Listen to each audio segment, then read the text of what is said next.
అందరికీ నమస్కారం. నిన్న ఎవరైతే జోగి రమేష్ పెద్దకోడలైనటువంటి మేఘన ఒక ప్రెస్ మీటు తొలిసారిగా మీడియా ముందుకు వచ్చి మాట్లాడిందో ఆవిడ వెల్లడించినటువంటి సంచలన విషయాలు అనేవి ఇప్పుడు సోషల్ మీడియా వేదిక కావచ్చు లేదా మీడియాలో కావచ్చు విస్తృతంగా వైరల్ అవుతున్నాయి. ఒక రకంగా వైసీపీ పార్టీకి జోగి రమేష్కి సమాధానం చెప్పుకోలేని పరిస్థితి. ఒక రకంగా దీనికి కారణం ఈరోజు మేఘన బయటకు వచ్చి మాట్లాడటానికి కారణం జోగి రమేషే. ఆయన ప్రెస్ మీట్ పెట్టి దాదాపు నెల రోజుల పాటు పోలీసులకు దొరకకుండా పారిపోయి ఉమెన్ కోర్టు నుంచి రక్షణ పొందిన తర్వాత ప్రెస్ మీట్ పెట్టి తానేదో గొప్ప చెప్పుకోవాలనే ప్రయత్నం చేశాడు. దాంతో ఆ కుటుంబ సభ్యుల మీద కొన్ని నిందలు వేశాడు. మీరు ఆ ఎమ్మెల్యే ఆఫీస్కి వెళ్ళారు, ఆ వీడియోలు ఉన్నాయి, ఈ వీడియోలు ఉన్నాయని చెప్పి ఆయన ఏదో కొద్దిగా మాట్లాడితే వాళ్ళు సగం విషయాలే చెప్పారు కాబట్టి మొత్తం విషయాలు నేను చెప్పాలనే ఉద్దేశంతో మేము ప్రెస్ మీట్ పెట్టాం తప్ప లేకపోతే మీడియా ముందుకు ఇప్పటి వరకు మేము ఎప్పుడూ రాలేదు, రాకూడదని అనుకున్నాం. కానీ వాళ్ళు చేసినటువంటి పనికి మీడియా ముందుకు వచ్చి ధైర్యంగా మేము చెప్పాలని నిర్ణయించుకున్నామని చెప్పి ఆ తర్వాత చెప్పారు. అందులో వసంత కృష్ణ ప్రసాద్ ఆఫీస్కి వెళ్ళినట్టుగా వీళ్ళు ఒక చిన్న వీడియో ప్లే చేసి చూపించారు. ఆఫీస్ లోపలికి వెళ్ళి బయటకు వస్తున్నటువంటి వీడియో. కాకపోతే వీళ్ళే చెప్పారు మేము 2 సార్లు వెళ్ళాం, మీరు ప్లే చేసిన వీడియో 2వ సారి వెళ్ళింది, మేము ఆల్రెడీ అప్పటికి ఒకసారి ముందు వెళ్ళాం. దానికంటే ముందు జగన్మోహన్ రెడ్డి ఆఫీస్కి వెళ్ళాం, న్యాయం జరగలేదు. సజ్జల రామకృష్ణారెడ్డి మధ్యవర్తిగా ఆయన దగ్గర రాజీ ప్రయత్నాలు చేశారు, అది కూడా సక్సెస్ కాలేదు. అప్పుడే మేము పోలీస్ స్టేషన్కి వెళ్ళాం, అక్కడ కూడా ప్రయత్నాలు విఫలమైన తర్వాతే మేము వసంత కృష్ణ ప్రసాద్ గారి దగ్గరికి వెళ్ళామని చెప్పి స్వయంగా చెప్పారంటే జోగి రమేష్ కేవలం వాళ్ళ దగ్గరికి మాత్రమే వెళ్ళింది చెప్తే మరి జగన్మోహన్ రెడ్డి దగ్గరికి వెళ్ళింది, సజ్జల రామకృష్ణారెడ్డి దగ్గరికి వెళ్ళింది ఎందుకు చెప్పలేదని చెప్పి నిన్న వాళ్ళు ప్రశ్న చేశారు. మొత్తానికి నిన్న ప్రెస్ మీట్ పెట్టి అంటే గతంలో కేవలం పోలీస్ కంప్లైంట్లు ఇచ్చినటువంటి విషయాల గురించి మాత్రమే మనం మాట్లాడుకునేవాళ్ళం. బట్ నిన్న ప్రెస్ మీట్ పెట్టి ఆవిడ ఓపెన్గా మేఘన ఓపెన్గా మొత్తం విషయాలన్నీ కూడా బయటపెట్టింది. అందులో ప్రధానంగా మతాన్ని దాచి మతం మారాలని బలవంతం చేశారనే ఒక మాట అనేది ఇప్పుడు తీవ్ర చర్చకు దారితీసింది. ఈ ఎంగేజ్మెంట్ సమయంలో వాళ్ళ ఇంటికి వెళ్తే మొత్తం అన్ని దేవుళ్ళ ఫోటోలు ఉన్నాయి, హిందూ సాంప్రదాయ ఫ్యామిలీ లాగా బిల్డప్ ఇచ్చారు, ఆ పద్ధతిలోనే చేశారు, పెళ్లి కూడా అలాగే చేశారు. బట్ చివరికి వచ్చేటప్పటికి నేను పెళ్లి చేసుకుని వాళ్ళ ఇంట్లో అడుగు పెట్టే టయానికి మొత్తం మాయమైపోయినాయి. పైగా నేను ఒక గదిలో పూజ చేసుకోవాలంటే మా అత్తకు నేను భయపడేదాన్ని. శివుడిని నాకు ఇష్టమైనటువంటి దేవుడు, అలాంటి శివుడు దేవుడే ఎలా అవుతాడు, ఇద్దరు పెళ్ళాలు ఉన్నటువంటి వ్యక్తి దేవుడు ఎలాగవుతాడని చెప్పి విమర్శించింది. అలాగే ప్రసాదం, దేవుడికి ప్రసాదం పెడితే ఆ ప్రసాదం దేవుడు వచ్చి తింటాడా, ఎందుకు పెడుతున్నామని చెప్పి నన్ను ప్రశ్నించింది. ఒక రకంగా మా అత్తకు భయపడి అగరబత్తులు వెలిగించి అగరబత్తులు వాసన చూస్తేనేమో ఏదో శవం దగ్గర వాసన లాగా వస్తుందని చెప్పి నన్ను ఎగతాళి చేశారు. గంట కొట్టాలంటే కూడా నేను భయపడేదాన్ని. సో కాబట్టి నాలో నేనే కుమిలిపోతూ ఆ దేవుడికి పూజ చేసుకునేదాన్ని అని చెప్పి నిన్న చెప్పడం జరిగింది. ఇక అన్నిటికీ మించి వీళ్ళు ఒక ప్రీ ప్లానెడ్గా నన్ను ఇంటి నుంచి పంపేశారు. మొదటగా పెళ్ళైన 2 నెలలకే డైవర్స్కి అప్లై చేశారంట వీళ్ళు కోర్టులో. ఎవరు? జోగి రమేష్ తరపున. వాళ్ళకి తెలియదు, కానీ వీళ్ళకి తెలియదు, మేఘన వాళ్ళకి తెలియదు. అయితే కోర్టు దాన్ని రిజెక్ట్ చేసింది. మినిమం 6 నెలల్లో ఏడాదో గడవకుండా డైవర్స్కి అప్లై చేయడానికి లేదని చెప్పి కోర్టు రిజెక్ట్ చేస్తే వీళ్ళు ఒక అండర్స్టాండింగ్కి వచ్చారు. ఏమని? ముందు మేఘనాన్ని ఇక్కడి నుంచి పంపేయాలి, ఏదో ఒకటి చెప్పి పంపాలి, సంవత్సరం తర్వాత మనం డైవర్స్కి అప్లై చేయొచ్చు. సో ఈలో వీళ్ళకి విషయం తెలియకుండా డైవర్ట్ చేసి పంపాలనే ఉద్దేశంతో ఏం చెప్పారంటే మేము రాజీవ్కి ట్రీట్మెంట్ ఇప్పిస్తాము, అప్పటి వరకు నువ్వు మీ ఇంటికి వెళ్ళి ఉండమని చెప్పారు. ఎవరిని? మేఘనాని. వాళ్ళు ఏమడిగారంటే మీరు ట్రీట్మెంట్ ఇప్పిస్తే ఇప్పించుకోండి, దానికి నేనెందుకు మా ఇంటికి వెళ్ళిపోవడం అని చెప్పి వాళ్ళు అడిగితే లేదు, నువ్వు ఎక్కడ ఉంటే రాజీవ్ నెర్వస్గా ఫీల్ అవుతున్నాడు, ట్రీట్మెంట్ తీసుకోవడానికి ఇబ్బంది పడతాడు, నువ్వు కొంతకాలం మీ ఇంటికాడుండు, అంతా చక్కబడిన తర్వాత మేమే తీసుకొస్తామని చెప్పి కొంతకాలం కాలక్షేపం చేశారు. నెలలు గడిచింది, వీళ్ళ నుంచి స్పందన రాలేదు. ఆ తర్వాత లిక్కర్ స్కామ్కి సంబంధించి, కల్తీ లిక్కర్కి సంబంధించి జోగి రమేష్ మీద ఆరోపణలు రావటం, ఆయన అరెస్ట్ అవ్వటం, తర్వాత జైల్లో ఉండటం, బయటికి రావటం. సో దీంతో ఒక 3-4 నెలలు గడిచిపోయింది. అలా కరెక్ట్గా ఏడాది అయిపోయిన తర్వాత, పెళ్ళైన ఏడాది గడిచిందో లేదో వారానికే, పెళ్ళైన ఏడాది గడిచిన వారానికే మళ్ళీ డైవర్స్కి అప్లై చేశారు. అంటే వీళ్ళ ఉద్దేశం ఏంటి? మేఘనను అక్కడ ఉంచడం అనేది వీళ్ళ ఉద్దేశం కాదు. నిన్న మేఘన ఒక విషయం చాలా స్పష్టంగా చెప్పింది. ఏమని? జోగి రాజీవ్కి లోపం ఉన్న సంగతి వాళ్ళ కుటుంబం మొత్తానికి తెలుసు. మీరు వీడియోలో చూశారు, బహిరంగంగానే ఆయన మాట్లాడాడు. అంటే వాళ్ళ కుటుంబం మొత్తానికి జోగి రాజీవ్లో ఉన్నటువంటి లోపం తెలిసే నాకిచ్చి పెళ్లి చేశారు. వాళ్ళు 10 మందిలో గొప్పగా చెప్పుకోవటం కోసం నన్ను బలి చేశారు. సో వాళ్ళు కావాలనే నన్ను బలి చేశారు. మరి జోగి రమేష్ కూడా ఒక కూతురు ఉంది కదా, అదే కూతురికి అదే ఘటన ఎదురైతే ఆయన ఎంత బాధపడతాడు, ఈరోజు నా తల్లిదండ్రులు కూడా అంతే బాధపడ్డారు కదా అని చెప్పి నిన్న జోగి మేఘన ఆ మీడియా ముందైతే అడగటం జరిగింది. అలాగే ఇక మా అత్త గోరు ముద్దలు కాదు నాకు విషపు ముద్దలు పెట్టేదని చెప్పి స్వయంగా చెప్పారు. ఇంకొక సంచలన ప్రకటన ఏం చేసిందంటే మీరు ఇప్పటి వరకు చూసినటువంటి ఆడియోలు వీడియోలు కేవలం 10 or 20% మాత్రమే. ఇంకా దానికి సంబంధించి నా దగ్గర 80% వీడియోలు వీడియోలు ఆడియోలు అన్నీ నా దగ్గర ఉన్నాయి. సో సమయం వచ్చినప్పుడు నేనే వాటిని విడుదల చేస్తాను. వీటిని ఏఐతో క్రియేట్ చేసామని చెప్పి చాలామంది విమర్శిస్తున్నారు. మేము ఫారెన్సిక్ ల్యాబ్కు పంపడానికి కూడా సిద్ధంగా ఉన్నాము.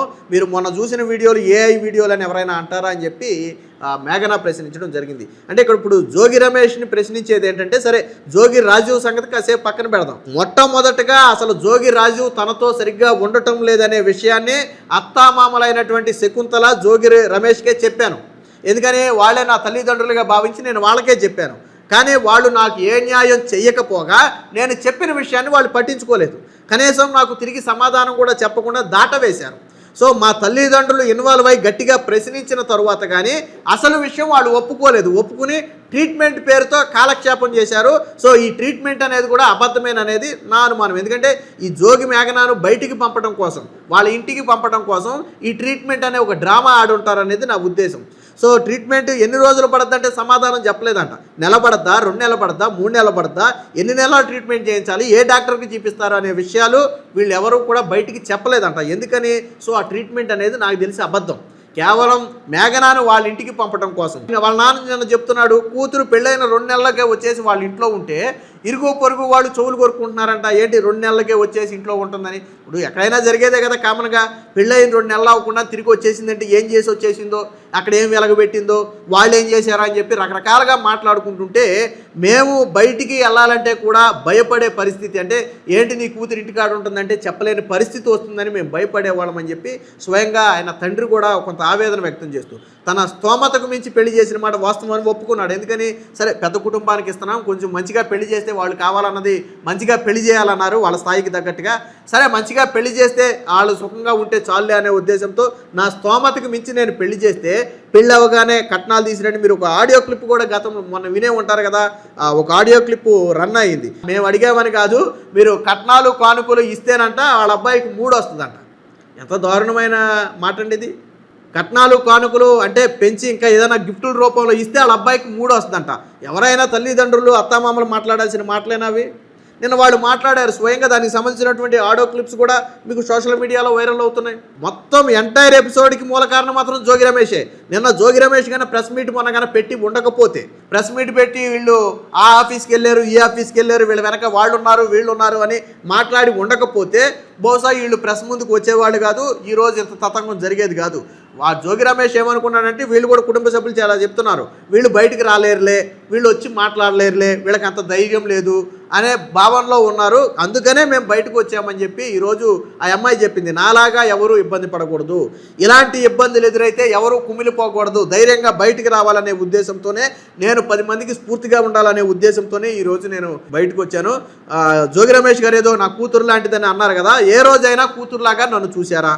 కూతురులాగా ఓదార్చారా? నా సమస్య ఏంటని ఏ రోజైనా కూర్చోబెట్టి మాట్లాడారా?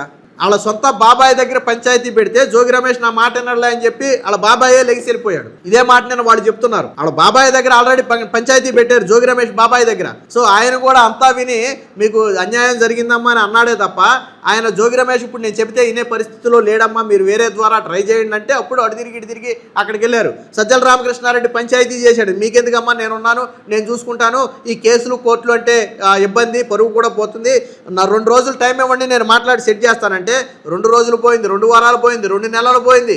ఇక ఎవరి పనిలో వాళ్ళు ఉన్నారు, పట్టించుకోవడమే మానేశారు. జగన్మోహన్ రెడ్డి ఆఫీస్కి వెళ్ళారు వీళ్ళు స్వయంగా. మరి ఈ మాట ఎందుకు చెప్పలేదు నిన్న జోగి రమేష్? జగన్మోహన్ రెడ్డి దగ్గరికి ఆయన పెళ్లి పెద్దగా వచ్చాడు కాబట్టి జగన్మోహన్ రెడ్డికి చెప్పుకుంటే బాధ తీరుతుందనే ఉద్దేశంతో అక్కడికి వెళితే జగన్మోహన్ రెడ్డిని కూడా కలవనివ్వాల. తిరిగి వెనక్కి వచ్చేసారు వీళ్ళు. జగన్మోహన్ రెడ్డి కలవనివ్వాల, జగన్మోహన్ రెడ్డి కూడా కలవల, తిరిగి వెనక్కి వచ్చేసారు. అంటే వైసీపీ ఆఫీస్కి వెళ్ళినా వీళ్ళకి న్యాయం జరగల, సజ్జల రామకృష్ణారెడ్డి ఇంటికి వెళ్ళినా న్యాయం జరగల, జోగి రమేష్ ఇంట్లోనూ న్యాయం జరగల. మరి అప్పుడు ఇన్ని చోట్ల న్యాయం జరగనప్పుడు వాళ్ళకి ఎక్కడ న్యాయం జరుగుతుంది అనిపిస్తే అక్కడికి వెళ్తారు. అందులో తప్పు లేదు కదా. ఇప్పుడు మీ ఇంట్లో న్యాయం నువ్వు చేయలేదు, జోగి రమేష్ కానీ జోగి రమేష్ భార్య కానీ న్యాయం చేయలేదు, వాళ్ళ కుటుంబ సభ్యులు న్యాయం చేయలేదు, జగన్మోహన్ రెడ్డి న్యాయం చేయలేదు, సజ్జల రామకృష్ణారెడ్డి న్యాయం చేయలేదు, కోర్టులకు స్టేషన్కి వెళ్ళి కంప్లైంట్ ఇద్దామని చెప్తేనేమో రాజీ చేసుకుందామని చెప్పి రాయబారాలు పంపారు, అక్కడ న్యాయం జరగలేదు.